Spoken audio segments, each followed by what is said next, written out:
Редко, но появляется на экране телевизора на исламском канале женщина, которая поет.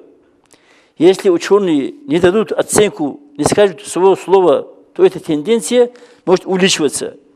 Проведем две параллели. Например, одна женщина по телевизору будет призывать к обязательной молитве, будет кричать азан. Все ученые вой поднимут. Женщина харам.